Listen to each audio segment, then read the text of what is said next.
አባቶቻችን ሆይ በቡራኬ በአንብሮተ እድ ክህነት የሰጣችሁት ካህን እንደወጣ ሲቀር እናንተ ዝም ትላላችሁ።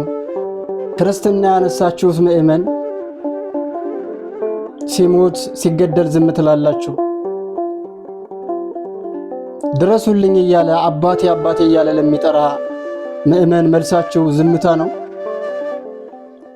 ዝምታውስ እስከ መቼ ነው? ዝምታው እኮ መፍትሄ ቢያመጣ ኑሮ ዝምታችሁን ባልጠላ ነው ነበረ።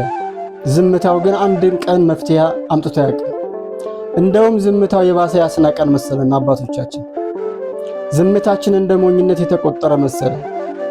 በዝምታችሁ ጥሩ ነገር መጥቶ ቢሆን በደገፍናችሁ ነበረ። ግን በዝምታችሁ የመጣው ብዙ መገደል፣ በብዙ መሳደድ ነው። ስለዚህም ዝምታችሁን ልሰብሩት ይገባል። ብፁዕ ቅዱስ እያለ የሚጠራችሁ ምእመን በእናንተ ላይ እምነት ሲያሳርፍ እናንተ ደግሞ እምነታችሁን ይዛችሁ ልትገኙ ይገባ ነበር። ስለዚህ ዋካችሁ ሁላችሁም የልጆቻችሁን ጩኸት ስሙ።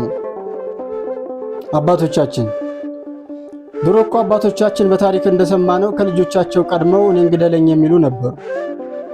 ከሃይማኖታቸው ቀድመው እኔን ግደለኝ የሚለው ነበሩ። ለሚመሩት ምእመን አልነበረም፣ ለማይመሩት ምእመን እንኳን በሃይማኖት ለማይመስላቸው እንኳን ኢትዮጵያዊ መሆኑን አይተው አስቀድመው አንገታቸውን የሚሰጡ ነበሩ።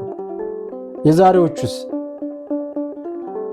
እውነት ታሪክ አይፋረደንም? ታሪክ አይዋቀሰንም? እኛስ ሁል ጊዜ ጮሃ የሆነን ስንቀራ እናሳዝናችሁ? አባት አለኝ የሚል ህዝብ እየጮኸ ሲቀራ አያሳዝናችሁ? አባቴ እያለ እየጠራ አባቱ የማይደርስለት ልጅ ሲኖር አያሳዝናችሁም?